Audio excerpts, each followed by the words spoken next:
Oi, oi, gente! Estamos aqui novamente no nosso podcast. Hoje com a doutora Lívia Lopes, pneumologista, diretamente de Vitória, Espírito Santo. Nosso segundo podcast aqui já tá um sucesso. Ontem a gente teve uns probleminhas de instabilidades, né? A gente não consegue controlar tudo, mas hoje já tá tudo aqui, estamos ao vivo e o de ontem também já está publicado. Oi, doutora Lívia, bom dia. Muito obrigada por estar aqui. É um grande prazer ter você aqui conosco. Eu sou a doutora Lívia Lopes. Eu sou pneumologista pediátrica, trabalho no Hospital Infantil de Vitória. Lá eu sou preceptora do programa de residência médica em pediatria e pneumologia pediátrica. Sou supervisora do programa de pneumologia pediátrica e do ambulatório de função pulmonar. Lá a gente hoje faz espirometria, que é um exame importantíssimo para avaliação de função pulmonar. Muito importante. Inclusive, difícil de ser encontrado, viu, gente? Para criança, super difícil. Olha aí a dica. Já começamos já com muitas informações boas. Nossa, eu não sabia que você era preceptora, que bacana. É muito bom, né, a gente poder transmitir. E esse podcast é justamente isso. A gente está aqui querendo transmitir para vocês vozes, trazer mulheres incríveis, que possa trazer vozes para inspirar, para orientar, para divertir, para compartilhar. Então, por isso que a gente está aqui hoje falando um pouquinho do desenvolvimento infantil. Vocês sabiam que a respiração é importantíssimo para a fala, a alimentação, sono, aprendizagem e desenvolvimento infantil? Então, é isso que a gente veio conversar um pouquinho. Você pode falar um pouquinho sobre esse tema tão vasto? Por que é tão importante a criança respirar bem? Antes disso, você falou uma coisa legal aí, que é em relação a ensinar, né? Eu acho que a minha essência é ensinar. Eu não venho de família de médicos, eu venho de uma família de professoras. Olha. Minha mãe e minhas tias são professoras. E desde pequenininha eu ensinava na escola, ensinava os colegas, ensinava todo mundo. E isso, eu acho que é a minha essência. É inato, então, né? Vem de dentro. E aí, casou com a medicina e hoje eu sou professora, agora da residência, mas já fui professora de faculdade, enfim. E eu tô aqui muito feliz por estar falando com vocês, porque eu acho que o mais importante é a gente passar informação de qualidade, né, com referências para as pessoas em casa, porque às vezes as pessoas não têm noção que tem um problema em casa e quando elas param, elas ouvem, elas falam, gente, realmente eu tenho um problema. E aí, falando sobre a respiração, respirar não é só entrar e sair o ar do pulmão, Perfeito. né? Quem dera que fosse só isso. Bem que podia ser fácil assim, Quem né? dera que fosse fácil assim. A respiração, ela tá associada a muitas coisas. A respiração fisiológica é aquela que é feita pelo nariz. Porque o nariz, ele filtra o ar, ele umidifica o ar e aquece o ar para chegar lá dentro do pulmão e ocorrer as trocas gasosas, né? A respiração final acontece lá no pulmão, mas ela começa lá no nariz. E o nariz, ele tem uma função muito maior do que só a respiração. Ele não está ali só para respiração. Ele está... Não é só para respirar. Bem bolas para o nariz. O nariz, ele tá envolvido com uma série de funções orofaciais e ajuda no crescimento e desenvolvimento, tanto orofacial quanto cognitivo, de Sim. desenvolvimento, tanto no crescimento da criança quanto no cognitivo da criança. De aprendizagem mesmo, Exatamente. né? Então, assim, uma das primeiras coisas... Primeiro, tem que te falar que minha mãe também é professora e eu amo também, é inato, né? É muito bom, gente. E um parênteses, gente, isso que a doutora Lívia falou é muito importante, porque hoje a gente precisa de informação de qualidade. Vou fazer um corte para isso, porque é importante essa conscientização. A gente está acostumado hoje passar o dedo no Instagram rapidamente e pegar as informações muito superficiais, sem uma qualidade, né? Não que não seja importante. Você, às vezes, precisa do superficial para se aprofundar. Mas perceber com quem você está pegando essas informações de qualidade. Se é um profissional sério, se é um profissional qualificado. Então, fiquem atentos a isso. Eu acho que o que a gente está fazendo aqui hoje é saúde pública. Exatamente. Saúde pública, exatamente. Primária, né? Atenção primária. Exatamente, atenção primária. Maravilhoso. Então, pensando nessa cognição aí, corte, volta, respiração. Pensa, professor, faz isso, viu, gente? Pensando nessa cognição, quando as crianças chegam lá na clínica, né? Primeira coisa que eu pergunto, como respira? Ela veio para falar. Ela veio porque, assim, eu sou fonoaudióloga, né? Como vocês já sabem, então, apesar de ter a clínica multiprofissional, normalmente as famílias vão para a cereja do bolo, a fala. Que nem é a comunicação, é a expressão da comunicação. Então, eles vão lá, eu quero que meu filho fale, eu quero que ele desenvolva, eu quero que ele aprenda.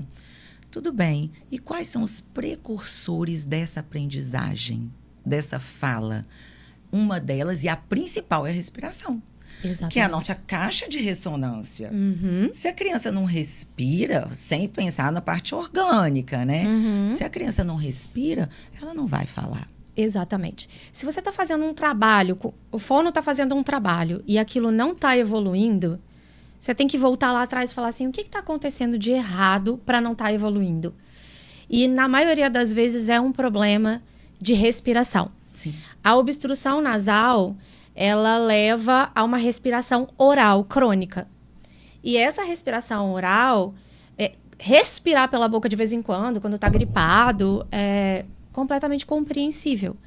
Mas respirar cronicamente pela boca faz com que a criança, ela coloque a língua, ela projeta a língua para frente, para baixo. Tá, gente? Eu não tenho problema com isso. Eu não tenho esse ego. Vai falando que eu vou fazendo pra vocês entenderem as crianças de vocês. É assim. Projeta a língua para frente, faz assim, ó. Exatamente. E como que ela vai falar se a musculatura se a língua tá para frente, tá para baixo, a musculatura da língua tá flácida, a musculatura da bochecha tá flácida, como é que você quer que aquela criança fale? Ela não consegue falar. E ela fica numa posição até que a gente costuma falar que ela fica com essa carinha que você fez, é fome de ar, ela quer buscar o ar. As crianças ficam assim, ó. Até o pescocinho da criança é para frente, assim, né? A postura da criança é assim. Exatamente. Porque ela quer comer o ar, ela quer buscar o ar. Ela tá te pedindo ajuda. É como se ela estivesse afogando, ela tá afogando. Ela tá te pedindo ajuda. Então, não adianta a gente trabalhar isso daqui. Vamos fortalecer essa musculatura, vamos treinar a língua. Mas ela continua obstruída. Então, é muito mais além o problema. A gente tem que ir mais a fundo nesse problema, né? Exatamente. E aí, todo esse conjunto dessa musculatura, toda flácida, toda molinha, a cabecinha para frente, os ombrinhos para frente, a barriguinha distendida, o pulmãozinho aberto. É bem assim a posturinha deles. Então, a gente já chega na clínica, eu falo respirador oral. Já bate o olho. Respirador oral, problema respiratório, lábiozinho invertido. O que é lábio invertido, família? É aquilo que aparece aqui, ó, o vermelhinho. Lábio ressecadinho. Ressecado. Então, ó, sinal de alerta urgente. Pneumopediatra. Não pode deixar de ir. Não pode deixar. E aí, nesse processo todo, essas crianças, aí vem a fala, aí a gente pergunta da respiração. Respira bem, porque às vezes nem percebe, porque nasceu assim, né? E muitas das crianças não apresentam secreções, só quando estão em crise. Então, esses momentos da crise, eles vão ao médico. Sai da crise, nunca mais aparece para um tratamento longitudinal, que é o que a gente precisa para o crescimento e desenvolvimento. Exatamente. Né? A gente só quer apagar o incêndio, né? A prevenção, a gente está deixando a desejar. De fazer, exatamente. Então, por isso que a gente está aqui hoje, para que vocês vejam as crianças de vocês, esses sinais de alerta, né? Esses são os maiorzinhos. A gente pode falar dos bebezinhos também, como apresentam os sinais de alerta de respiração ineficiente, inadequada, né? Que não está dentro dos parâmetros adequados para esse desenvolvimento. Aí, dessa musculatura toda molenga, né? Que eu falo, tô todo mole, olha só como tá mole. Vem o sono, vem a alimentação. Aí vai vendo efeito cascata. Não dorme direito, não come direito, Não cresce. Não aprende direito. Não aprende, não desenvolve. Não cresce direito. Uhum. E aí tem que ir para a escola, tem que aprender, tem que brincar, tem que correr, tem que falar, tem que mastigar, tem que engolir sem respirar. Como que é isso, doutora? É um combo. Olha só, gente, isso tudo é pela respiração. Exatamente. É um problemão. Primeiro vamos falar da deglutição e da mastigação, né? Porque tá tudo interligado ali, né? Se você não respira bem, você tem que coordenar, né? Respirar, mastigar, engolir. Se você tá todo entupido aqui, como é que você vai mastigar e engolir? Então, o risco de engasgo é altíssimo. E até de uma broncoaspiração, né? Sim. Então, a criança tá ali na escolinha, ela engasgou, ela tá fazendo a refeição dela, ela engasgou, ela tá engasgada ali. Será que tem alguém que consegue socorrer essa criança? É um outro ponto. Que daria um outro podcast, não. né? Exatamente. Cuidados. Cuidados com isso. Então, assim, essa criança, ela não come direito, ela não tem... Aí vocês estavam falando ontem de seletividade alimentar, né? A criança que tá entupida, ela não consegue sentir o cheiro, ela não consegue sentir o gosto, ela não consegue mastigar direito a comida. Como é que ela vai gostar de comer? Ela detesta comer. Ela detesta. Criança que tem doença respiratória, a mãe já fala assim, esse menino é ruim de comer. Aí a gente já sabe, né? Aquela criança magrinha tem esse problema. E sono? O sono é importantíssimo. Porque se você respira bem, lembra que eu falei lá do nariz, né? As trocas gasosas acontecem adequadamente se esse ar chega no pulmão adequado. Se você respira pela boca... E aí, à noite, por que a gente respira mais ainda pela boca? O respirador oral, ele é o dia inteiro, né? Dia e noite. Sim. Mas à noite, essa criança ronca. Ela dorme de boca aberta, ela baba no travesseiro. Baba no travesseiro. Por que ela respira mal? Acorda. Desperta. Pode até fazer apneia, né? Apneia. Pode fazer apneia, acordar assustado. Então, se você respira mal à noite, acordou a noite inteira. Não oxigenou bem. Tá todo entupido. Você levanta... mal-humorado, irritado, estressado, com dor de cabeça e pingando secreção às vezes, né? Tipo, tá com uma rinite descontrolada, pingando secreção. Como é que você vai para a escola e você quer que seu filho aprenda? Não tem condição. Não vai aprender. Chega a ser cruel. É cruel. Exatamente. E aí, é um ponto muito significativo porque essas crianças, elas são rotuladas. Sim. De agitado, o nervoso, o encrenqueiro, o TDAH. Até muitos diagnósticos de TDAH. Muitos diagnósticos. Que quando você trata a parte respiratória, cadê o diagnóstico? Melhora. Que não tem existe muita mais. criança que vai pro neuro para fechar diagnóstico de TDAH e vai para vocês para fazer avaliação de TDAH. Quando olha, tem aquela carinha do respirador oral. Se eu durmo mal, por ser adulta, no outro dia eu tô cansada. A criança, ela faz o contrário. A criança, ela fica mais agitada. Quando ela tá quando o sono tá bagunçado, ao invés dela ficar sonolenta, ela fica irritada, ela fica agitada. E aí vem o diagnóstico de TDAH. Inadvertidamente, a criança começa a tomar medicação para o TDAH, mas não toma medicação para desobstruir esse nariz. TDAH, TOD. Gente, eu tive criança com diagnóstico de TOD, isso é real, tá? Com diagnóstico de TOD, doutora Lívia. E aí a gente cuidou da parte respiratória, porque a família embarcou comigo, porque é muito difícil também a gente, quanto terapeuta, a gente precisa ter um médico aliado. A gente não trabalha só.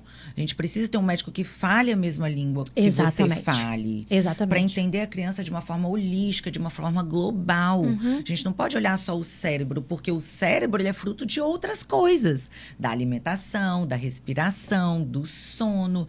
Então, por que essa criança tá desse jeito, né? Então, aí esse menininho, ele chegou lá com 8 anos, com diagnóstico de TOD. Uma vida inteira de desvio de septo e respirador oral e sem conseguir aprender e exatamente isso, muito agitado. Não quer ir pra escola, irritado. Porque se não aprende, sofre bullying. E aí começou a cascata com ele, né? A cascata das dificuldades do desenvolvimento.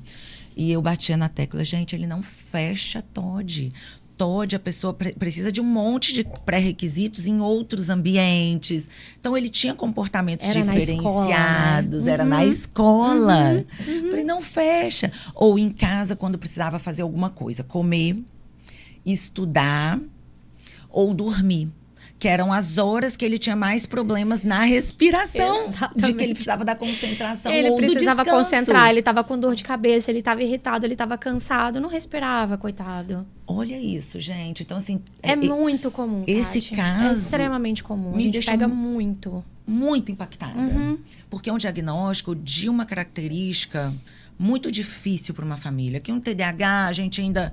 É difícil, mas é menos difícil, né? Dependendo do nível. Dependendo do nível.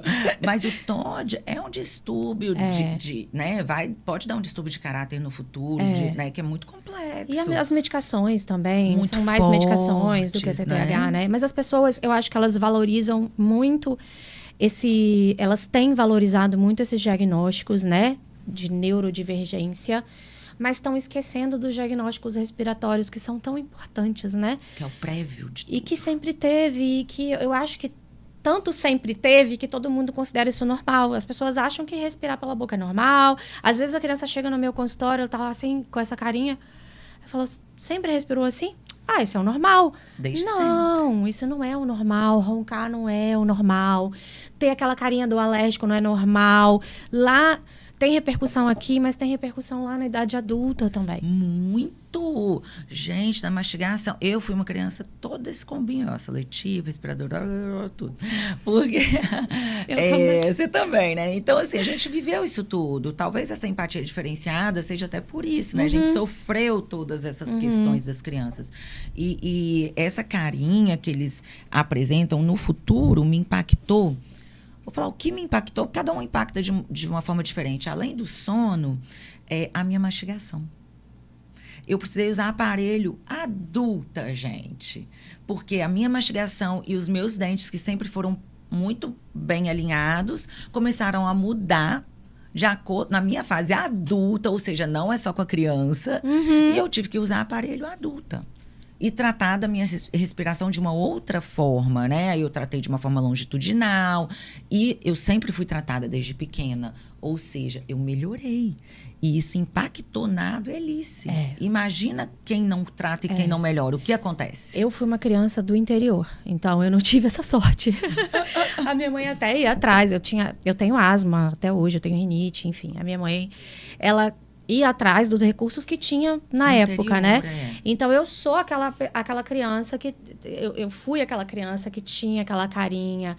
O meu queixo... Isso aqui, esse pouquinho aqui, ó, é um pouco de ácido hialurônico, tá, gente?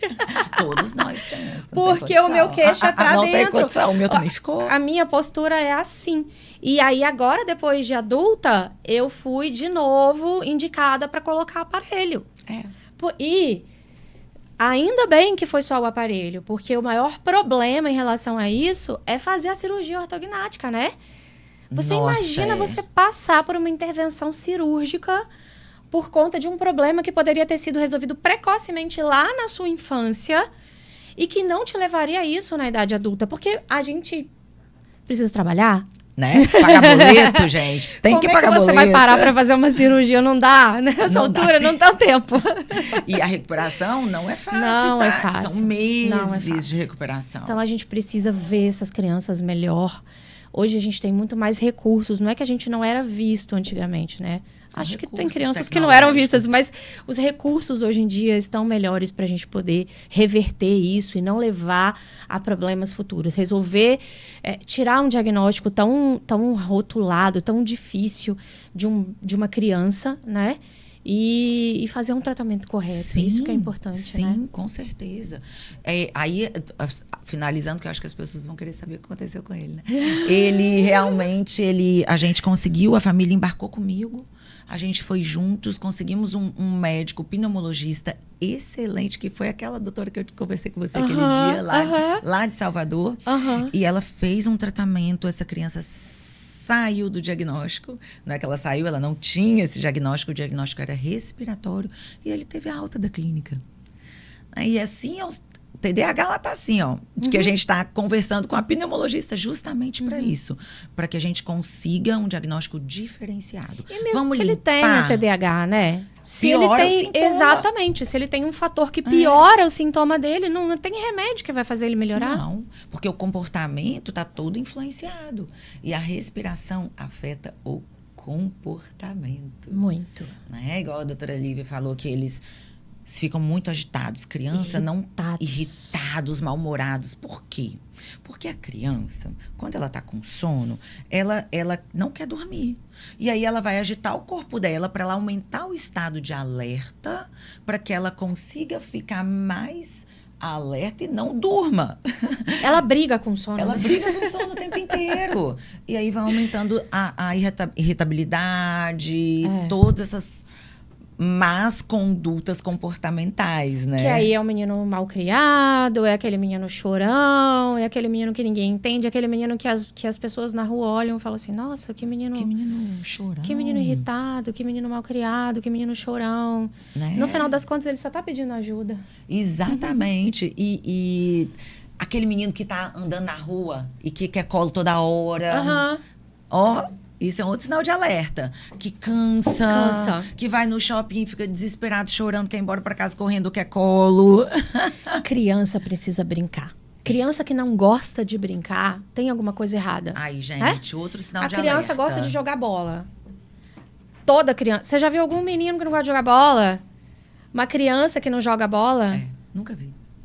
Tem pacientes nossos que ficam mais quietinhos, gostam do videogame. Não é típico isso, né? Aí quando você vai perguntar, gosta de brincar, às vezes não tem asma, gente. Porque assim, a asma, ela realmente pode... A asma não controlada pode fazer com que a criança canse. Mas a criança não tem asma, ela só tem rinite. E ela não gosta de correr, porque ela cansa. Ela tá respirando aquele ar que não faz uma troca adequada. Ela não gosta de... Criança que não gosta de ir no pula-pula. Que criança que não gosta de ir no pula-pula? Tem alguma coisa errada com essa criança. Sim. É um outro sinal de alerta importante. Exatamente. E essa respiração que a criança cansa e que não tem essas trocas gasosas, né? Que não nutre, elas servem para nutrir o músculo. E aí vem uma outra dificuldade, que o músculo tá fraco, tá flácido. Além do rosto, o da barriga, o do corpinho. Os torácicos para o pulmão expandir. Não consegue. Aí essa criança realmente fica muito cansada e estressada. Né? Para as pessoas que estão nos assistindo, né, que são as famílias, doutora, a respiração, né, a gente já falou bastante sobre a respiração oral, né? Existe diferentes respirações, né? Quais são as respirações, né? Porque as mães me perguntam isso. Mas tem diferente respirar? Para mim era só respirar. Não. Tem respirações diferentes. Você estava falando do bebê, né? O bebê, é uma curiosidade até, porque o bebê, até 6 meses de vida, ele só sabe respirar pelo nariz. Ele não sabe respirar pela boca. Olha a importância disso. Então, uma obstrução nasal num bebê pequenininho, por exemplo, bronquiolite, que entope o nariz, pode levar a insuficiência respiratória. A criança pode internar por causa de obstrução nasal. Ela não sabe respirar pela boca. E uma simples lavagem nasal pode fazer com que aquela criança não interne. Uma simples lavagem nasal, gente. Que é tratamento. Tratamento. E aí, a criança vai crescendo e aí ela precisa respirar. Então, se ela não consegue respirar pelo nariz, ela precisa se adaptar. Ela vai tentar se adaptar. Qual é o outro buraco para entrar o ar? A boca. A boca. Então, ela vai tentar respirar pela boca. Só que isso vai levar a tudo que a gente falou de repercussão, né? Aquela musculatura mais flácida. Não desenvolve a face. E isso vai levar a todas essas repercussões. Então, assim, ele vai tentar respirar, porque uma coisa vai tentar coordenar a outra, né? Porque é tudo interligadinho. Mastigação, respiração, deglutição, a formação da face, é tudo interligado. Se um desregula, o outro vai tentar regular. Mas ele não regula adequadamente. Porque ele faz compensações. E aí o sistema inteiro descompensa. Aí o sistema descompensado descompensa o ser humano. Porque a gente é uma máquina que precisa ser calibrada e compensada o tempo inteiro. Precisamos tem que estar ali, em equilíbrio. Calibrada em equilíbrio, né? Eu falo isso... Aqui a gente tem que explicar de uma forma que as famílias entendam lá. Eu falo assim, pensa quando você vai fazer a foto no celular, no seu Face lá, que você precisa fazer identificação facial. Tem que subir, Descer para um lado e para o outro. outro. Não é um calibre, você está se calibrando. Então, o organismo precisa dessa calibração. Aí eles ficam assim me olhando. Eu falei, entendeu? É verdade. Porque senão, ninguém vai... Eu não vou cuidar só da boca, só do nariz, só do olho. Eu tenho que cuidar de tudo. De tudo. Porque nessa tentativa de tentar equilibrar, respirar é vital, né? Então, ele precisa respirar. Nessa tentativa, o que ele vai fazer? Ele vai desregular tudo. E aí, vai entrar acho que numa bola de neve, né? Exatamente. Que foi o que você falou ali anteriormente. Efeito em cascata dessa bola. bola. É o sono, é o problema de aprendizagem, é o problema de mastigação, é o problema de deglutição. Essa criança está seletiva, essa criança não cresce, não ganha peso, enfim. E aí vai. Essa respiração que a gente falou, né? Da respiração vital e da diferença do bebê até os 6 meses. Eu tenho uma aula de desenvolvimento infantil. E aí veio essa aula assim na minha frente, veio o slide assim na minha frente, depois eu vou te mandar. Que é uma pergunta assim para os alunos. O que é vital? A alimentação ou a respiração? Todos, unanimamente, falam alimentação. Só que não é. Os dois. O primeiro do bebê é a respiração. Porque se ele não respira os 6 primeiros meses de forma nasal, ele não se alimenta bem. Ele não aprende a se alimentar. Ele não aprende a se alimentar. E aí entra o efeito cascata, bola de neve. Então, inicialmente, a respiração ela é o primeiro ponto vital para segmento da alimentação. E é ela que equilibra tudo, né? E ela que equilibra tudo. A respiração. E aí, gente, então até os 6 meses, seu bebezinho vai só pelo nariz. Depois dos 6 meses, pode ter, que a gente tem o tempo inteiro, a mista, né, doutora? A respiração mista. Todos nós aqui, ó, aquela respiração aqui, ó, da vida adulta. Que a gente só respira aqui, ó, a respiração da vida adulta. Aqui. Ai, meu Deus, tem que fazer isso, tem que fazer isso aqui, isso aqui. O bebê, ele respira assim, ó. Ele expande o abdômen. A gente respira. Ele usa só muito aqui. O abdômen, né, para ajudar a respirar. Muito abdômen. Então, a gente não respira.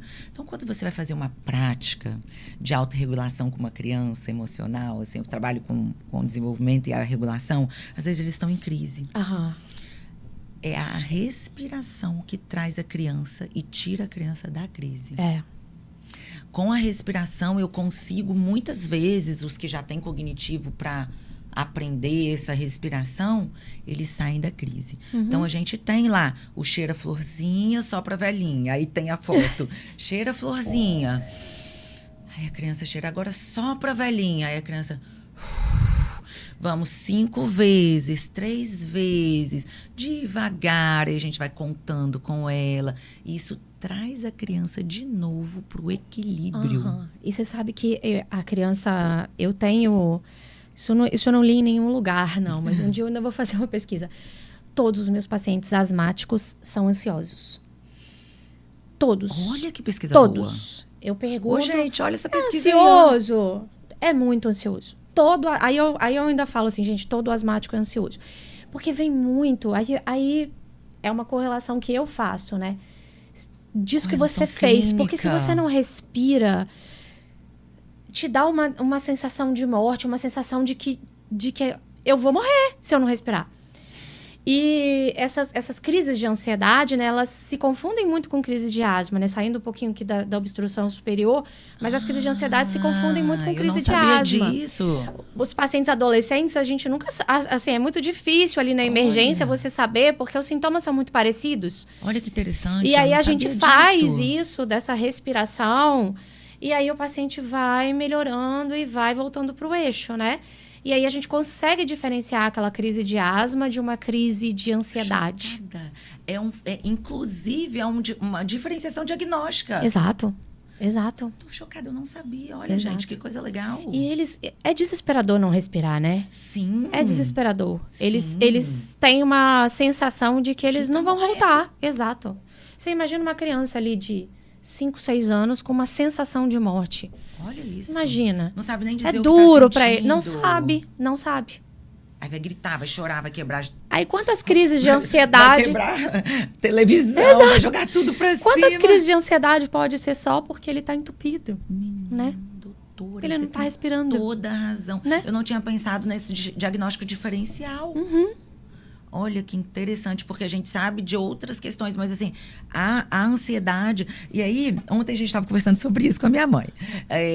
A gente estava falando sobre você, né, do podcast. Falei, ai, amanhã eu vou estar com a doutora Liv e tal. E a gente falando sobre a importância dessa respiração. Ela lembrou do Covid. Que ela foi uma das tantas que ficou muito tempo internada. E ela realmente, ela ficou só com 30% do pulmão.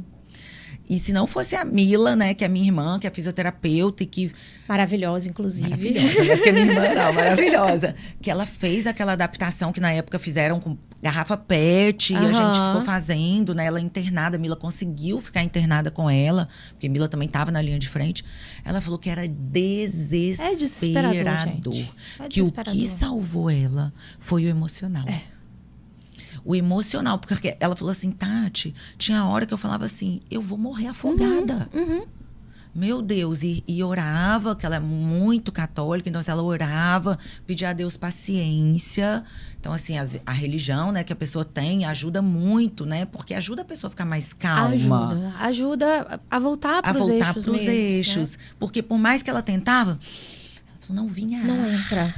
Não entra. E se a cabeça fechou também, o pulmão, ele vai lá. O pulmão fecha junto. Fecha todo mundo, gente. Então fecha é um estudo realmente que vai ser um divisor de águas, tá? E você sabe que tem uma outra coisa que você estava falando da sua mãe. Eu acho que a sua mãe, ela entrou... Assim, ela tinha ali a sua irmã, né? Como um ponto de equilíbrio, né? Um ponto de apoio. Eu falo isso muito para os pais, que o ponto de apoio da criança geralmente é a mãe. Sim. Se a mãe tá apavorada...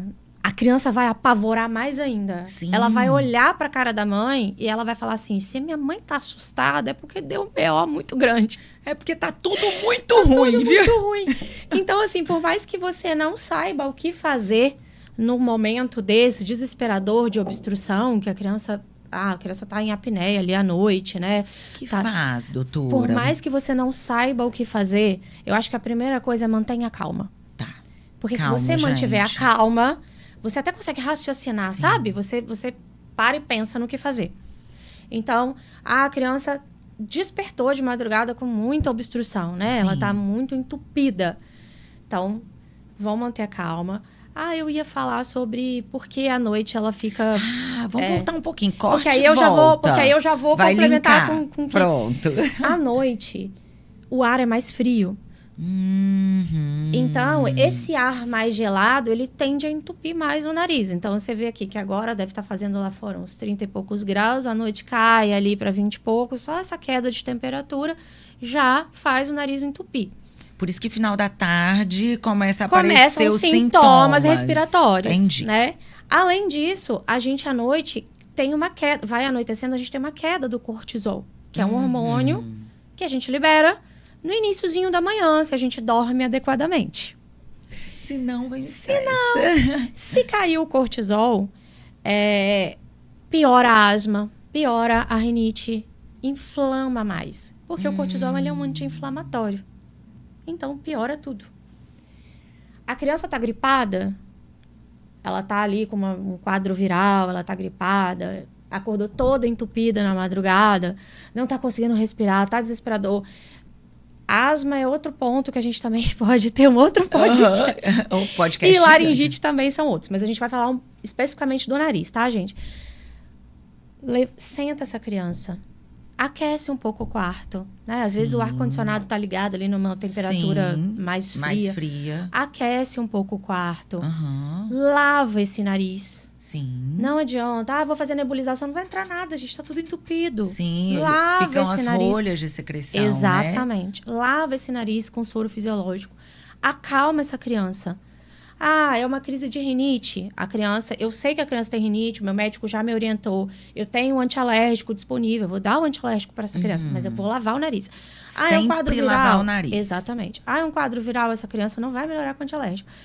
Lava o nariz. Tá. Você vai desentupir esse nariz. Certo. Não é indicado fazer descongestionante nasal para criança, tá? Aqueles remedinhos que adulto é viciado, né? Não é indicado fazer descongestionante para criança. Não sei o que lá.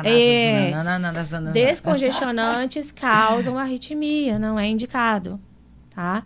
Então, muito cuidado. Muito cuidado. Se você lavar esse ninguém nariz... nem sabe disso, viu? Não. Se você... Eu já precisei fazer cardioversão em criança na emergência por conta de descongestionante, morro de medo. É só lavar o nariz, acalmar a criança, aquecer o quarto. Uma outra coisa que as pessoas perguntam muito sobre o ar-condicionado. Sim. Umidificador ou não? É uma boa pergunta. Aqui, você tá morando em Salvador, Sim, né? Lá também tem praia, né? É. Nós moramos em Vitória, que é uma ilha. É. Nossa cidade é muito úmida. Não. Se eu ligar o umidificador, Tudo vai piorar. vai piorar a proliferação de ácaros e fungos. Então, aqui na minha cidade, eu não deixo meus pacientes ligarem o umidificador. Lugares que são úmidos de praia, não é adequado o umidificador. Outra, gente, mais uma vez, ó, papel e caneta. Exatamente. Aula. Aproveita essa dica. Mas eu moro em São Brasília, Paulo. Brasília. que é seco. Sim. Lá você vai precisar de umidificador. É questão de você entender O ambiente. o ambiente que você está e o objetivo que você quer. Eu Certo. preciso umidificar porque hoje em dia nos aplicativos de celular tem a umidade relativa do Sim, ar, né? sim. Tá alta, eu não vou ligar o umidificador. Sim. Mas o ar-condicionado, ele puxa a umidade. O que eu faço? Eu boto o balde de água. Você já ouviu falar que as pessoas... Lógico, o tempo inteiro. Você sabia que uma criança afoga com 1 palmo de água? Uma criança pequena? 1 palmo de água, gente. Uma criança afoga com um palmo de água. Então, Porque ela pode cair, ela não consegue se virar. a cabeça é mais pesada que o corpo quando E a ela não criança é se pequena. vira. Ela não se vira. Então, nada de balde. Por isso que, às vezes, as pessoas falam, tava numa piscina dessa altura, como é que afogou? Porque a criança não vira. Não vira. Não vira. Então, o que eu oriento? Tomou um banhozinho? A toalhinha da criança pendura num ganchinho atrás da porta.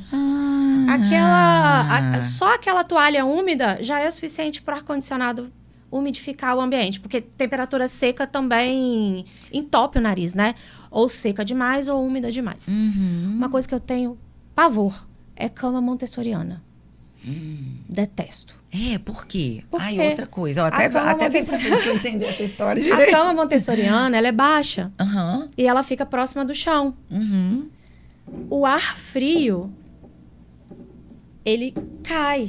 O ar quente ele sobe. sobe. Então, quanto mais baixa é a cama, mais ar frio essa criança respira. Então, o pneumologista... Mais entope o nariz. Ele não sabe só de pulmão, gente. Não, Ele de sabe decoração de também. ciência, de decoração, de química. Ciência. Ciência. Meteorologia. Caramba, eu não sabia disso. Fora que, assim, você até pode tentar limpar o chão todos os Mas não tem dias, né? jeito. Mas, gente, no dia a dia a gente não consegue ser 100% Não tem eficaz, como. né? É. Então, perto do chão vai ter mais poeira, né? Mais poeira, mais água, tudo... Todas as Exatamente. porcarias, todas as vitaminas S vão estar ali no chão, de sujeira. Entope mais o nariz.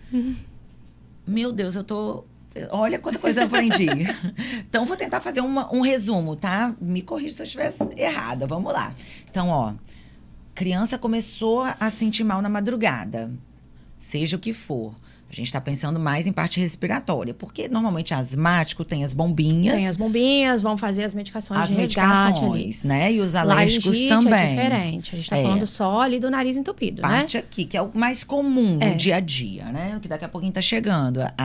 As chuvas. O inverno tá chegando, né? Começa a mudança de tempo, a primavera também tem bastante, né?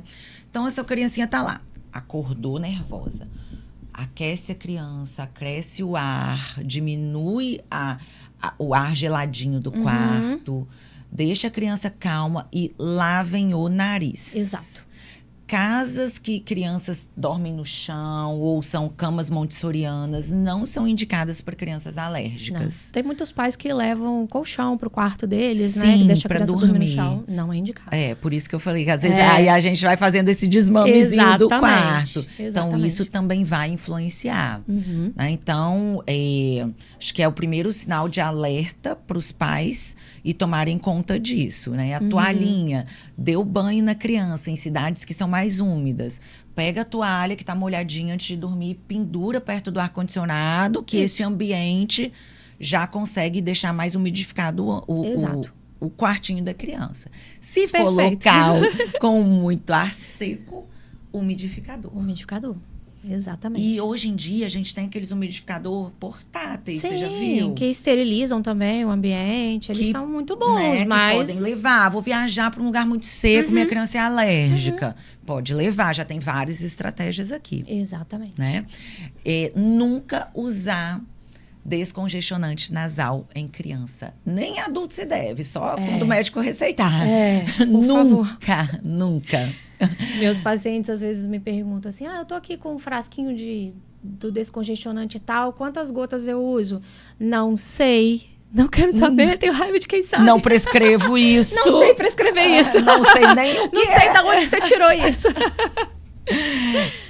Eu já usei, obviamente, né? Eu fui respirador oral, eu usei uma fase da minha vida e eu fiz o desmame. Eu fiz todo o desmame com soro fisiológico. E aí eu fui fazendo a diluição, fui enchendo de soro fisiológico até parar de usar 100%. Soro fisiológico é vida. E hoje eu só uso soro fisiológico. Eu também. Né, Thales? Lá no meu banheiro tem assim, o soro fisiológico, a seringuinha de lavagem, eu faço todos os dias. Também. Todos os dias. Então, é meu tratamento. E, na verdade, eu acho que a lavagem nasal, ela é um tratamento e ela precisa ser feita todos os dias, né? A gente tá tirando essa sujeira. Do mesmo jeito que a gente chega, toma banho, tira maquiagem, a gente precisa tirar essa sujeira que fica impregnada no nosso nariz, né? A gente tem que cuidar bem do nosso nariz. Então, fazer uma lavagem nasal, pelo menos uma por dia, ali, a criança chegou da escolinha, faz uma lavagem nasal na hora do banho. Você está limpando aquela sujeira que ela pode estar trazendo, né? E fora que quando a criança está gripada, a gente pede para lavar mais vezes. Se aquilo já é rotina, ela não vai achar ruim. Agora, você imagina aqui comigo, a criança nunca lava o nariz. Aí ela tá gripada, ela tá entupida, ela tá com dor de cabeça, ela tá com dor no corpo, ela tá irritada, ela não dormiu bem. Tudo aquilo que a gente falou. Não comeu. Não comeu. E a gente ainda quer ficar lavando o nariz toda hora, ela não vai gostar, né? Ela vai ficar muito chateada. Exatamente. Se tornando um hábito, ela já entende que aquilo vai fazer bem pra ela, desde né? pequenininha. A Belinha, ela mesma fazia nela. Não sei se a Mila chegou de contar Meus isso. pacientes Ela fazem. Ela mesma, ela pega a seringuinha. Até hoje ela sabe fazer a lavagem dela desde pequenininha, porque todos seus pacientes fazem Todos a lavagem. Os pacientes, eles vão nasal. crescendo mais um pouquinho, as mães já falam, ele mesmo já vai lá e faz. A Ela gente sabe ensina a fazer, pronto. E sem problema nenhum, sem mistério, sem Não, dor. quando faz corretamente, não vai pro ouvido, não causa otite, nada disso, tá, gente? Nada disso. Se faz corretamente, não tem problema, só tem melhoras. E não é difícil, tá? Não. Não, quando é bem ensinado, assim, a doutora Lívia com certeza ensina todos os pacientes dela. Depois, no final, a gente vai dar o contato. É importante vocês fazerem, né? A gente estava falando aqui sobre... vou falar um pouquinho de rolha, de secreção. Porque as crianças lá na clínica, eu vejo muito que, às vezes, quando estão muito constipadas, elas vomitam. Né? E elas vomitam, às vezes, a secreção, as rolhas de secreção. E os pais ficam apavorados. Às vezes até sangue, né? Às vezes sangue purulento. E aí, doutora, como acalmar o pai? Como falar sobre isso? Que é um assunto delicado, que a gente vê isso no nosso dia a dia, e que esses momentos normalmente não acontecem dentro do consultório. Dentro da sua clínica, né? Do seu espaço. Normalmente são espaços na casa da avó, na escola, na terapia. A gente faz o quê? Então, olha, para ter essa rolha de secreção, muita gente pensa que a criança está com sinusite, né? Quando ela elimina essas placas aí de secreção. Os seios da face, né? São ossinhos que ficam dentro são buracos que ficam dentro dos ossinhos da face. Então, para cair secreção ali dentro, tem que ter uma rinite que não está controlada, tem que ter uma gripe. É uma evolução. A sinusite em criança não é crônica. A sinusite é uma complicação bacteriana de ou uma rinite que não está controlada ou um quadro de resfriado. Sim. E aí, quando elimina... Só que a gente tem bactérias morando no nosso nariz. Então, se eu produzo meleca, que é comidinha de bactéria, essa bactéria vai proliferar, e aquilo vai ficar endurecido. Sim. Mas não quer dizer que caiu no seio da face. Tá no nariz. Se você lavou adequadamente, aquela secreção não vai ficar assim. Então, primeiro ponto é que talvez aquela criança tenha bactéria, mais comidinha de bactéria no nariz, mas que não tá lavando adequadamente. Sabe aquela história de assim, o catarro tá verde, mas só o primeiro catarro da manhã. Ao longo do dia, a secreção tá descendo clarinha. Lógico, passou a noite inteira sem lavar. Aí, a primeira lavada da manhã, vai sair aquela placa. E depois vai... Mas depois, ao longo do dia, não é pra sair aquela placa. Perfeito. Se tá saindo aquela placa o dia inteiro, aí realmente pode ter uma infecção secundária. Uma outra coisa que acontece é a hipertrofia de adenoide. A adenoide, ele é um tecido que fica atrás, entre o nariz e a boca. A gente não consegue ver daqui. Dentro. Fica lá no buraquinho entre o nariz e a boca. A adenoide aumenta, ela tem as características da amígdala. Ela é bem parecida com a amígdala. Ela aumenta em situações, as mesmas que eu falei, quando tem uma rinite que não está controlada ou quando essa criança está sempre gripada. Aí essa adenoide, ela é um tecido de proteção. Ela aumenta, depois diminui. Ela aumenta, diminui. Só que a criança está sempre doente. Sim. Então, ela fica grande. Ela não diminui mais. E aí, ela entope aquela região. Então, além dela entupir aquela região e não passar ar, a gente produz muco todo dia. Independente de estar gripado ou não, a gente produz um muco. Pra umidificar. E esse muco, ele cobre a mucosa, essa secreção pouca cobre a mucosa nasofaríngea. É aquela secreçãozinha, gente, aquele molhadinho quando você come uma pimentinha, sente aquela coisinha molhadinha. Exatamente. É aquilo ali. Aquilo ali é pouquinho. Mas lembra, tem uma rolha ali dentro. Aí eu costumo falar que é tipo rolha de vinho, sabe? Sim. Se você vira o vinho, ele não vai vira. sair. Eu tô produzindo muco e a adenoide tá segurando. Sim. A adenoide tá segurando. A adenoide tá segurando. Uhum. Aí a bactéria vai ali e come. E enche de secreção mais em placa. Então, às vezes, o menino vai e espirra. Saiu. Mas é um catarro que às vezes o pai fala assim, nossa, mas eu tô lavando o nariz, eu juro que eu tô. Mas ele tá ali agarrado naquela adenoide. Há muito tempo. Meu Deus. Então, aí, num espirro desse, vai cair aquela placa. E, às vezes, sanguinolenta, né? Porque rompeu um vasinho. Criança que tem rinite costuma futucar muito o nariz para tentar... Coça. Tenta desentupir mesmo o nariz. Então, isso tudo faz com que a produção de sangue, secreção, muco... Vira um bem bolado lá, não muito bom. Eu tenho uma paciente que fala assim, parece uma amoeba. É tipo isso. Falei, ótima definição. Nunca mais. Um slime. Um slime. É exatamente isso. Ótima definição. Olha, então assim, gente, quando tem essas rolhas de secreção onde a criança vomita, né, joga pra fora, ou espirra e sai. Tem que entender o que tá acontecendo ali. E mais uma vez, então, buscar um pneumologista para entender, pediátrico, né? Das criancinhas, que eles são diferentes. Porque o aparelho respiratório infantil é diferente completamente do adulto. Não que um pneumologista adulto não vai ajudar no momento de crise, nada disso. Mas um especialista é que vai acompanhar o desenvolvimento infantil. Mas você sabe que médico de adulto não gosta nem de se meter com criança e não vice-versa. Não gosta, não. É isso mesmo. E eu lembro quando eu fazia também residência, chegava, aí às vezes era um de adulto, eu falava, ai meu Deus, aquela criança, Tati, vai lá. Eu falei, doutor, eu não sei, eu não sou médica, não. Não, vai lá só fazer a ponte, ver o que é, porque senão a gente chama pediatra. Eu falava, então tá. Aí se fosse algo que não era muito, aí ele ia. Se fosse, a gente tinha que chamar pediatra. Não, a gente não se mete. Isso mesmo. E aí, essas crianças, na hora que estão colocando, tem que saber o fundo da a gente tem que tentar entender, porque às vezes é só uma falta de lavagem nasal, ou às vezes o buraco é muito mais embaixo, né? Sim. Às vezes é alguma coisa que a gente precisa entender. Tem hipertrofia de adenoide. Eu tenho paciente com hipertrofia de adenoide obstruindo 100% do nariz. Então, eu ia te perguntar sobre isso. Eu também tenho um monte de paciente assim.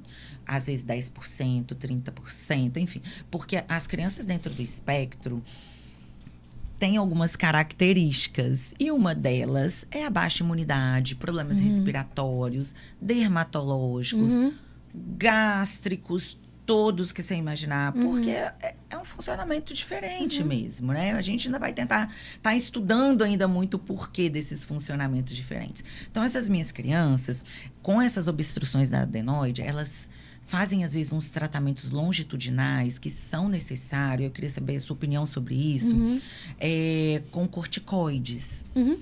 A muito longo prazo. Isso causa... Excelente pergunta. Isso causa uma agitação psicomotora nessa criança. Aí, eu não sei o efeito rebote disso. De verdade, assim, eu não sei o que é melhor. Se é o comportamento, a gente para um pouco e cuida do comportamento, que está dando tudo ruim, que a mãe está desesperada, ou se cuida da parte respiratória. Faz o que nessa situação? É adequado esses 60, 90 dias de... Não vou falar o nome do remédio, de corticoide tópico. Excelente pergunta, porque a gente falou de todas as repercussões da doença. Mas é bom a gente falar das repercussões do tratamento também, né? Medicação, ela tem todas, tá, gente? Elas têm o efeito que eu quero e o efeito que eu não quero. Sim. Então, a gente tem sempre que a gente vai fazer um tratamento, a gente coloca na balança risco-benefício. Qual é o risco de fazer essa medicação? Certo. E qual é o benefício que eu terei em relação a essa medicação? Certo. Então, assim, quem tem rinite alérgica, a rinite é uma das ites que não tem cura. Sim. O alérgico, ele não tem cura, ele tem controle. Sim. Então, para rinite alérgica, a gente usa o corticóide tópico. Certo. E, geralmente, a gente faz um ciclo aí, porque não adianta a gente fazer... O corticóide, ele demora para fazer efeito. Qual é o objetivo do corticóide tópico? Ele vai colando ali na mucosa e ele vai desinflamando aquela mucosa. Ele vai diminuindo aquela inflamação, né? O corticóide, ele é anti-inflamatório. E ele vai diminuindo aquela inflamação. Então, se você está com uma criança que está exposta a um ambiente super insalubre, você vai ter que usar corticoide tópico todos os dias. Mas, se junto com o tratamento da rinite, você fez uma mudança no ambiente da criança, você tirou os fatores de exposição, você não precisa manter aquele ciclo. Você faz um ciclo, aí para um tempo. Eu tenho muitos pacientes que eu faço um ciclo de tempão, assim, uns 2 meses de corticóide tópico, chega agora no verão, eu tiro, tá bem? Sim. Mas é todo um contexto. Não adianta você entrar com medicação se você não melhorou ali o ambiente da criança. Então, o pneumopediátrica também é psicólogo. Muito. Porque e você até tem que... arquiteto, né? Porque a gente vê o quarto da criança e a gente fala, isso tá bom, isso não tá, isso tá bom, isso não tá. Tira isso, esse bicho não pode, esse bicho pode, esse aqui. E aí, o ambiente familiar, onde essa criança está inserida, se não for adequado, não adianta fazer tratamento nenhum. Não adianta. E aí, essas crianças vão continuar com os corticoides tópicos e muitas vezes os via orais. Para mim, os piores são os vias orais. Os eu vou falar dos orais. Me dá tanta alteração, esse é um tema que eu não. gosto tanto de falar. Eu até a minha mãe. Quanto tempo a gente tem, gente?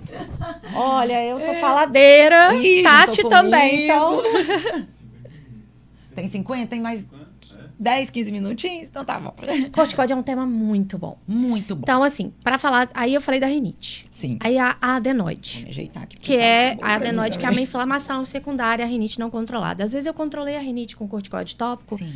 Eu reduzo o tamanho da adenoide e não preciso passar por uma cirurgia. E entre fazer uma medicação e ir para mesa de cirurgia, obviamente que é melhor fazer a medicação, né? Então tem muita criança assim também. que a gente tira da cirurgia por conta do uso do corticoide. Então, isso é muito individual, né? Sim. Corticoide oral para rinite nunca.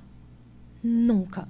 Corticoide oral, a gente usa para crises graves de asma, a gente usa para outras coisas, mas corticoide oral para tratar rinite não tem a menor condição. Rinite a gente trata com antihistamínico, antialérgico. Sim. Tá? Puro, porque tem uma combinação aí de corticoide com antihistamínico que o povo adora.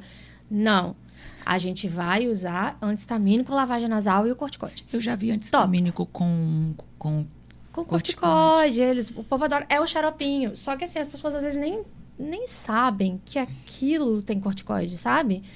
Elas conhecem aquele corticoide puro, mas não sabem que aquele medicação... É o xaropinho, gente. Exatamente. Então, assim, a gente precisa saber o que a gente está fazendo. E sobre o uso contínuo do corticoide tópico nasal, o que eu preciso é muito seguro, porque a absorção é bem local, a gente não usa por muito tempo. A absorção é tão pequena, sistêmica, que não causa agitação. Provavelmente essa agitação é por conta de não dormir, da obstrução, né? Realmente o corticóide sistêmico agita. É o sistêmico pra que... caramba. O sistêmico e os antibióticos são o meu terror. O sistêmico agita muito, Quando né? meninas... O sistêmico é o que a gente toma, Viral. né? Porque ele cai no estômago, ele cai na corrente sanguínea, então ele age no organismo inteiro. A gente só tem que tomar cuidado quando a gente não consegue tirar o corticóide nasal de quem tem uma rinite bem difícil de tratar, é que a absorção é muito próxima do olho. E o corticóide aumenta a pressão. O corticóide sistêmico... Também não sabia disso. Isso é uma informação importantíssima. O corticóide sistêmico aumenta a pressão arterial. Isso eu sabia. Beleza. O corticóide tópico aumenta a pressão ocular, gente, podendo levar a glaucoma. Então, toda criança que faz tratamento com bombinha, que tem medicação inalatória, com corticóide tópico, precisa passar para o oftalmologista e ter uma pressão ocular. Mais uma dica importantíssima. Eu já tô vendo assim, eu vou falar isso pra fulano, isso pra fulano, isso aqui eu vou ligar pro fulano pra falar isso, eu vou mandar o link desse podcast pra não sei quem. Porque eu tô vendo todos aqui. Você tá vendo as carinhas aí na sua cabeça, né? 90% assim. Das minhas crianças têm dificuldades respiratórias, têm dificuldades alimentares e baixo tônus. 90%. Graficado na clínica, de avaliação, assim, mesmo. Olha isso, gente, numa população. Olha o quanto essas pessoas ali devem estar com algum problema em relação ao tratamento, às vezes, né? Exatamente, né? E eu já vou chegar, já vou falar com um monte de menino lá. E o sistêmico, o via oral. O via oral. Então, o via oral, quando eles chegam, doutor. É o via oral. Eu falo assim, já aviso, olha... Quando começar qualquer tipo de medicamento, me avisa. Porque a terapia tem que ser diferente. Eu não trabalho com eles dentro de sala. Eu vou pro jardim. Eu vou pra horta. Eu brinco com água. Às vezes, quando tá muito quente, eles podem brincar com água. Porque às vezes eles têm essas restrições, né? Porque ele não consegue nem ficar dentro de sala. Não consegue. De tanta agitação psicomotora que essa criança fica. E os antibióticos trazem muita diarreia na clínica. Muita, gente. Vocês têm noção, não? O que é? Cólica, dor abdominal, diarreia, muita. E sai correndo e faz cocô pelas calças. É uma loucura. Aí a gente já prepara o ambiente para receber essa criança que tá com o uso desse medicamento. Mas é um terror dos terapeutas. Me conta um pouquinho sobre isso. Sobre o antibiótico, toda vez que a gente precisar fazer algum antibiótico, que a gente sabe que tem alguns que tendem a dar mais diarreia, eu gosto de passar um probiótico junto. Porque aí isso dá uma ajudada. Porque, na verdade, por que dá diarreia? Porque o antibiótico, ele vai matar a bactéria que tá fazendo... tô com uma sinusite. O antibiótico vai matar a bactéria que tá provocando a sinusite. Mas a gente tem bactérias do bem no nosso intestino. E aí, esse antibiótico mata essas bactérias também. E aí, dá uma desregulação. Entendi. Então, pra gente não correr o risco de ter essa desregulação, essa disbiose, a gente faz o probiótico, para quem não tem imunossupressão, né? O probiótico é a bactéria viva, então quem é imunossuprimido não pode tomar. Mas a gente faz isso para esses pacientes. Agora, o corticóide sistêmico, às vezes, assim, eu uso o corticóide sistêmico para tratar asmático em crise grave, aquele que eu não consegui estabilizar ainda, mas cada vez menos a gente tem usado. Eu vejo alguns otorrinos usando na sinusite, eles usam uns poucos dias de corticóide sistêmico, na otite também, para diminuir o edema. Mas se você usar o tópico, talvez ajude. O corticóide sistêmico, ele faz esse efeito, que é a agitação, irritabilidade, insônia. Então, se você precisar muito usar um corticóide sistêmico, você vai usar ele de manhã e não à noite. Porque se você dá à noite, essa criança não vai dormir. Por isso que eles chegam lá agitados, eles chegam pra gente. Porque aí você dá e ele vai gastar a energia dele durante o lá dia. Lá comigo, pode mandar, manda pra mim. Aí à noite ele tá mais cansado e vai dormir. Mas, o grande problema... Esses são os efeitos rápidos, né? Sim. Mas eu vou te falar transitórios, né?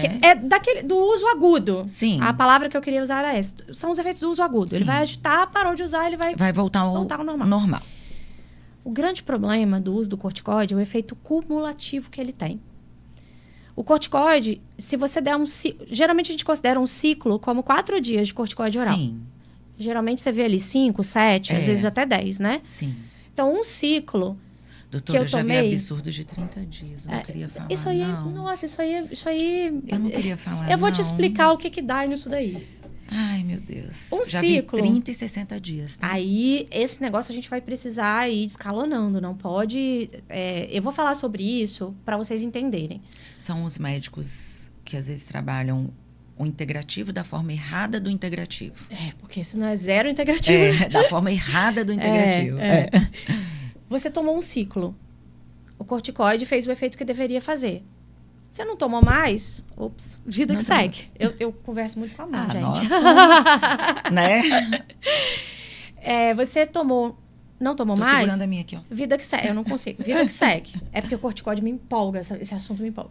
Eu tô até Você tomou o segundo ciclo. Uhum. Ele soma com o primeiro ciclo. Ele é acumulativo. Ele tem um efeito cumulativo. Por isso que quando a gente toma, as mulheres, eu fico, né, inchada. Inchada. Aí, Faz retenção de líquido, tem mulheres. um estudo pediátrico, em crianças também, tá? Da Tem um celulite. estudo pediátrico que ele acompanhou pessoas asmáticas, né? Da infância até a idade adulta. E ele mostra que 5 ciclos em 7 anos levou a hipertensão arterial, úlcera no estômago, diabetes, redução de massa óssea, Meu Deus. redução do crescimento. Então, isso tudo Em ciclos acumulativos. em ciclos cumulativos. Durante 7 anos. Durante 7 anos.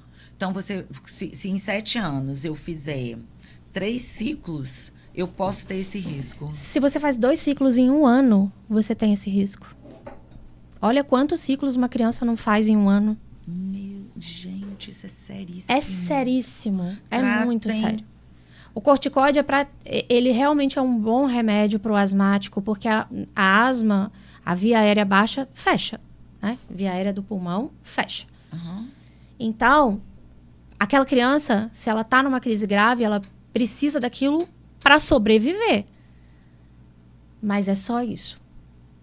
É para tirar essa criança da emergência. Para tratar rinite, para tratar gripe, para tratar resfriado, não tem condição. Não tem necessidade de Não corticoide. Gente, olha o risco do corticoide. Aí a gente tem as doenças depois e não sabe de onde veio. E aí, você falou sobre os 30 dias, né? Uhum. Depois de 15 dias... Eu já tive paciente assim. Depois de 15 dias de uso contínuo, ele abaixa a imunidade.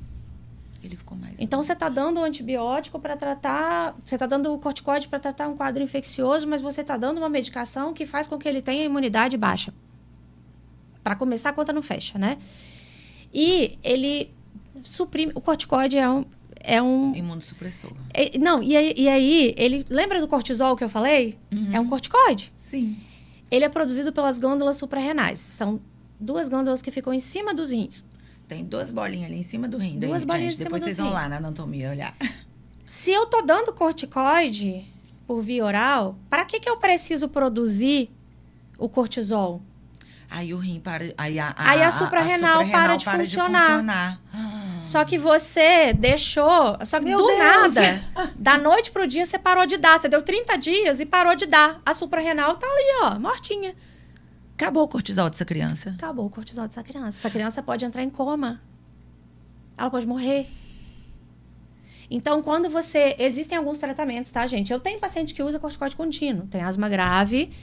Aí a sobrevivência. A mãe fala assim, doutora, todo mundo me chama de maluca. Fala que sua médica é maluca e me chama de maluca. Eu falo, não, esse daqui, esse pode. Porque pra ele... É outro... Só que aí... É outro rolê, outro gente. rolê. É outro rolê. Quando a gente vai reduzir o corticoide, que a gente usa muito... Quando a gente está usando há muito tempo, a gente tem que fazer a redução progressiva. Pra gente dar um tapinha na suprarrenal e acordar ela, entendeu? Opa, tá faltando, então, preciso você vai ativar. diminuindo as doses, toma mais um tempo assim, diminui mais um pouco, toma mais um tempo assim. A suprarrenal acorda e aí ela... Volta a produzir. Volta a funcionar. Gente, eu estou aqui e eu tô lembrando de mim também. Meu Deus. Não é só o xaropinho pra tosse, gente. Não é só o xaropinho pra vou tosse. voltar. Você não atende adulta, né? Ai, meu Deus. Não, é porque assim, e umas coisas assim, igual você falou, né? Eu não dou são detalhes, gente. Eu não dou, não faço, meu Deus, fugiu o nome, para desbiose. Probiótico. Não faço probiótico para quem é imunossuprimido. Você falou isso assim, eu falei, meu Deus, ela não faz probiótico para quem é imunossuprimido. Todas as minhas crianças são imunossuprimidas. Porque a característica do espectro é baixa imunidade. Né?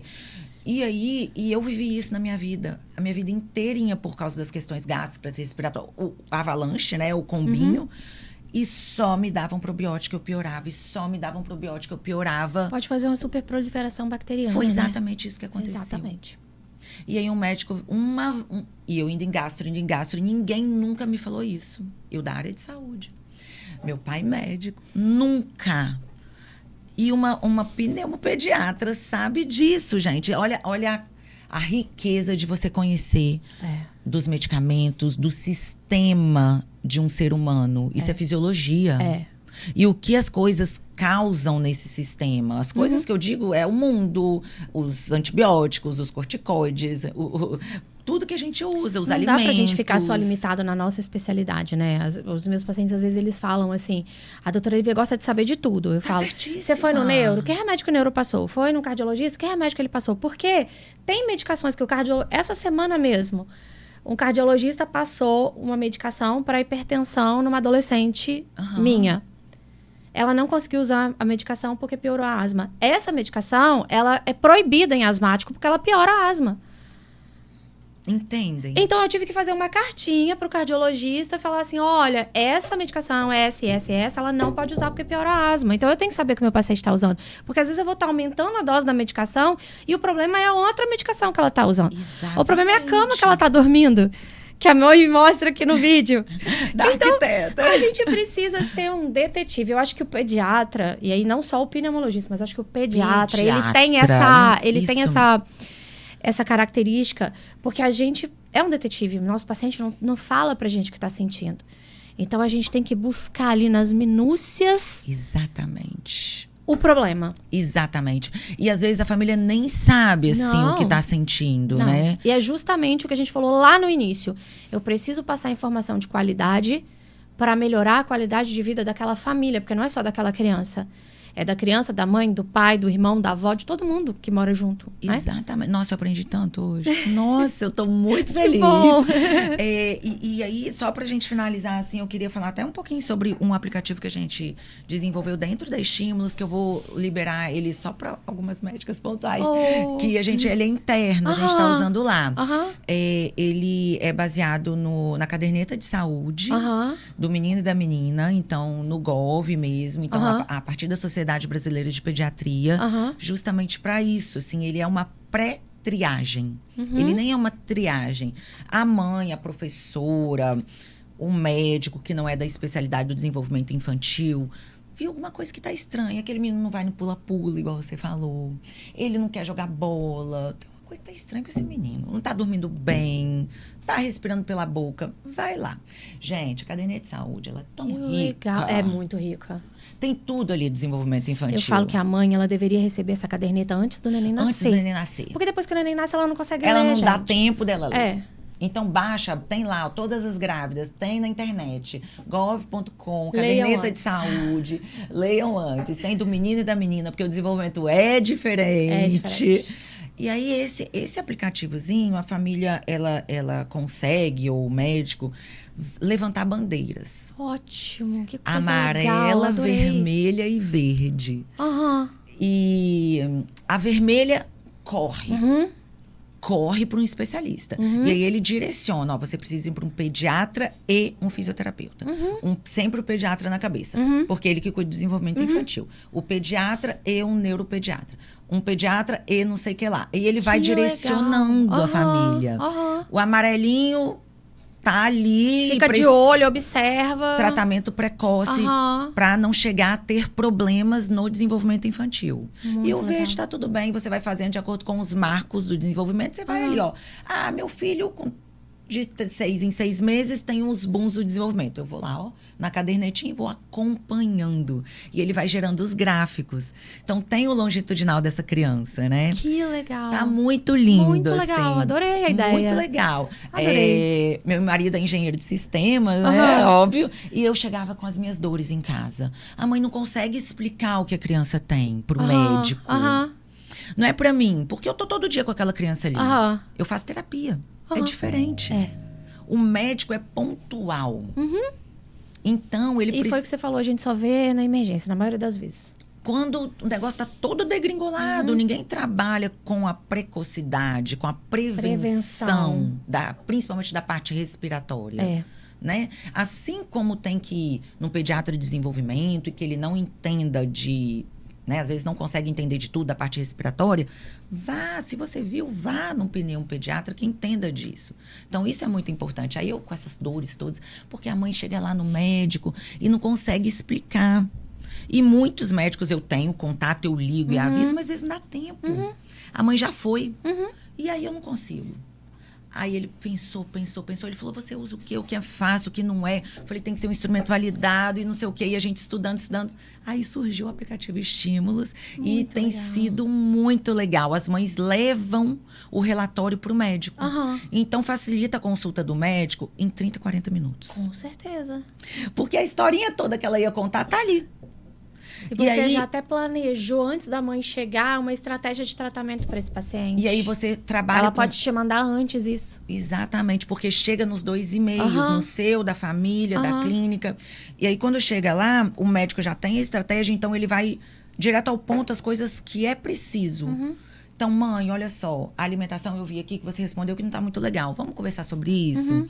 Mãe, a parte respiratória, eu vi isso aqui, né? Então, ele já vai direcionado. Muito legal. Gente, aí eu parabéns, acho que vai... adorei. E aí, você me trazendo tudo isso, eu vou chegar lá e vou modificar esse aplicativo, viu? Fábio, espera aí, eu tô chegando contando toda... Porque eu vou introduzir a parte medicamentosa. Eu vou introduzir a parte medicamentosa. Não tem como não ter a parte medicamentosa mais. Muito obrigada, doutora Lívia! Muito obrigada a você pelo convite. Eu amei estar aqui com você. Eu agradeço imensamente. Fala onde as pessoas podem te achar, né? Aqui em Vitória. Não sei se tem, como você é professora, normalmente a gente faz mentorias, né? Por telesaúde, orientações. Então, fiquem à vontade, porque eu vou te procurar com certeza. Com certeza. Eu atendo no Hospital Infantil pelo SUS. Onde eu sou preceptora. E o meu consultório fica aqui na Enseada do Suá. Pertinho, gente. Fica aqui pertinho, na Consul Kids. O meu Instagram é doutora Lívia M. Lopes. Então, quem quiser pode me dar um oi lá. E lá no Instagram tem as redes sociais, tem o YouTube, tem tudo lá para poder ter o contato. E além do contato com os pais que querem fazer teleconsulta, né, ou consulta presencial, eu também faço mentoria e amo dar aulas e estou sempre disponível para passar informação técnica e de qualidade. Ai, que ótimo! Eu tô muito feliz. Eu vou te carregar para os cursos, viu? Porque a gente dá curso no Brasil inteiro, tem os simpósios, tem as faculdades.